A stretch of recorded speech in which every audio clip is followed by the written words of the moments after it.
Hello everybody, welcome to Nature's People. Today's topic is the rise of the Latin American population going to change the fabric of the US social structure? Okay, first and foremost I have to explain what do I mean by change of fabric of social structure of the US. Well, the US has most countries that have been colonized by the British. Is a country that is more of an Anglo, it has an Anglo based culture, and it is more, it has customs, rules, and ways of thinking, and ways of a social structure, its judicial structure, governing structure that is more in line with the British, formal colonial power or system. So now, with that being said, I have to explain what is going to happen with the continuous rise of the Latin American population in the US.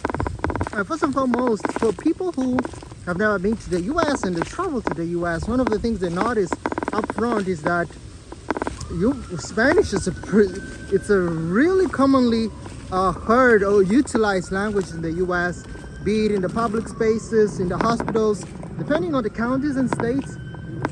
In certain states it's more predominant, such as California, Texas. However, in places where there's a lesser amount of Hispanic population, there seems to be a less, Spanish use. So now, that's the question that begs: what is the effects of a higher Latin American population in the fabric of the U.S.? Well, first and foremost, since the 1970s, the share of Hispanics in the U.S. has been rising exponentially.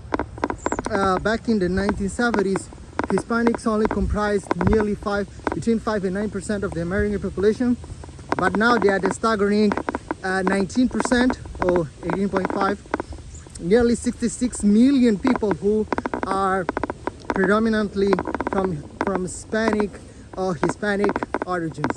Now I want to break the racial structure, the customs, the culture, and the political systems of most Hispanic people or people who predominantly come from Latin America. The more predominant language in Latin America is Spanish. However, there are these sublingual groups that are quite well utilized and used in the common language. There are the Aztecas, there are the groups from Colombia, from Peru. So there are a lot of these groups who have their own languages and they use their own language, but it's predominantly Spanish. And among the Spanish, there are mostly mestizos, which means a mix of either black and white or Spanish and native Indians, and also could be three of them. So we have all these groups combined together. So now one of the things that I have to say and emphasize is that one of the things that is most political structure of Hispanic people is democratic. Most Hispanics are democratic. However, that doesn't mean that they are complete democracies. In the world, we see that there are great democracies, there are flawed democracies, but everything who claims to be a democracy is democracy. As a matter of fact, India is the largest democracy in the world because it has the largest population that is being governed by democratic power, governing power. That's an interesting topic. Now, moving on, Hispanics share same traditions. They have very similar customs as far as food is concerned. In the great mountainous region of the Great Mexico, before the arrival of the Europeans, they used to eat, maize. You guys know the maize is native to the Americas. They used to eat tortillas. They used to make tortillas with maize. However, down south near in Colombia, they make arepas with the maize. So, they have this diversity in food. Their food is great.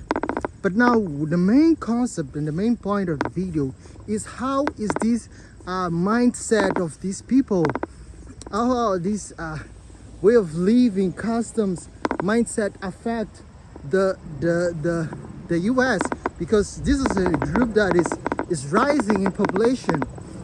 And one of the interesting things is that over time, groups that come from less developed countries tend to integrate and to do better as far as academics, academic achievements, quality of life, attainment, prosperity.